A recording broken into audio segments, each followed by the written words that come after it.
On this morning's Rhabdopsis Research Roundup, I'm delighted to be joined by Katja Graumann from the Oxford Brookes University. And this is a particular pleasure as Katja and I have collaborated in the past and been co-authors on work in my previous lives as a researcher. But the paper we're going to talk about now has been published recently in the Journal of Experimental Botany, and the title is A Novel Family of Plant Nuclear Envelope-Associated Proteins. So, hello, Katja, again, and it would be great if you can give us an overview of this paper, please. Yeah, so this paper introduces a few new proteins, a family of proteins called the NEPs, the Nuclear Envelope-Associated Proteins. They are plant-specific, and they are integral proteins of the nuclear envelope. We're quite excited about this because there is so far still very little known about the functional protein components of the nuclear envelope. There may be only about 10-15 proteins that have been studied. And so this represents a whole new group of proteins. We found that they are, as I said, we found that they are plant-specific and they interact with some proteins. Some proteins are very well-known proteins that are conserved in all eukaryotes, and they link the nucleoskeleton to the cytoskeleton by being part of nuclear envelope linking complexes. Okay. And the NEPs associating with them suggests that the NEPs also have a function in this bridging. So in this paper we describe the NEPs, their structure, that they're called coiled, that they have a transmembrane domain and a functional nuclear localization signal. And we show that the NEPs can interact with each other. There are three NEP proteins. There's one pseudo gene. So NEP1, NEP2, and NEP3, they can interact with each other. They interact with the sun proteins in planta and also in using a histohybrid assay. And we also found that that NEP1 interacts with a transcription factor. And we also find that we knock out the NEP1 and the NEP3 genes, that they alter nuclear morphology and that they're involved specifically NEP3 in chromatin organization. Okay, cool.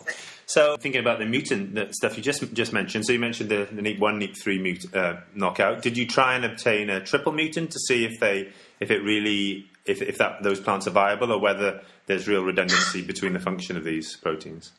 This is something that we're working on at the moment, especially for the NEP2. There just doesn't seem to be a complete knockout at the moment. There's always been some transcript left. So we're using CRISPR and the tDNA knockout mutants at the moment to get a triple. Okay.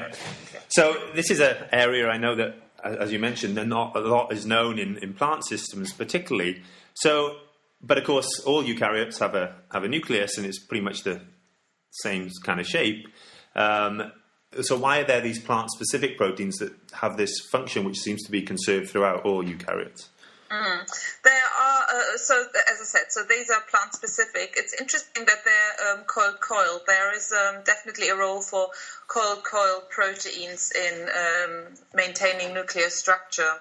In animals, there's a famous group of proteins called the lamins. They're intermediate filaments, and obviously we don't have intermediate filaments in plants. There are so these lamins form filaments, and they form networks. A specific network called the lamina that sits just under the nuclear envelope on the nuclear side, and it acts as a scaffold to support the shape of the nucleus.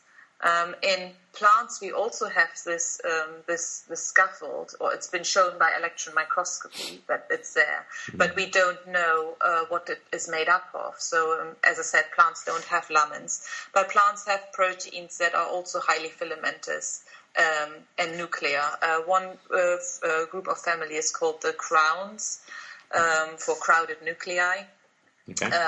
Which Eric Richards worked with, and he's shown that if you knock out these proteins, they also form smaller nuclei. So they also change the shape of the nucleus, and not just the nucleus, but also the chromatin organization, which is what lamins are also involved in. Okay. Whether the NEEPs are also part of this structure network be interesting to find out, because they have this coil characteristic, which is so common for these nucleoskeletal proteins. But what makes the NEEPs different to the lamins and even the crown proteins is that they are directly anchored to the nuclear envelope because they have a transmembrane domain. Okay. Whereas the crowns don't. With the lamins, there are two types of lamins. And one of them is farnesylated, and so that farnesylation anchors them into the membrane as they assemble, and then once they are in place, the farnesylation comes off and the membrane association comes off. Okay. But these, again, in animals, the lamins then bind to membrane proteins to associate this network with the membrane. Okay. And so, obviously, we have these associations in plants too. For example, the NEEPs and also the crowns interact with sun proteins that anchor them to the nuclear periphery. But it'll be interesting to see whether the NEEPs form a more direct anchor, whether they are involved in these nucleoskeletal meshworks and therefore form a more direct anchor to the nuclear envelope. Yeah, I see. So, we might be a bit biased, but this is obviously very interesting area, because the animal lamin has been known for a long, long time, and I think in the historic literature the thought was, plant nuclei don't have this lamin structure, but your work and from other groups is suggesting now that indeed there is a plant lamin, the plamina, as we like to call it, and whether this is, obviously it's going to have the same sort of function, but what the actual proteins are which make up this structure. And I know, so you mentioned in the paper, just a final question, you mentioned in the paper that the NEEPs interact with the putative transcription factor. So, and I think is key, and I know that, do you have plans to look at how the nuclear envelope interacts with the chromatin and how it might influence gene expression? Yes, absolutely. So just taking the NEEPs, there are two lines of inquiry that, firstly, the NEEP1 can interact with this transcription factor. So that's certainly something that we like to look at. First of all, if this interaction is true in plant as well, and then certainly look at what genes might be affected. It's commonly understood that from animals that the nuclear periphery, the nuclear envelope, is associated with repressed genes, and you find a lot of heterochromatin associated at the nuclear envelope. And if you look at EM pictures, even of plant nuclei, you can see a lot of heterochromatin at the nuclear periphery. So it'd be interesting to see whether the NEEPs are, for example, involved in repression rather than activation of genes, and what kind of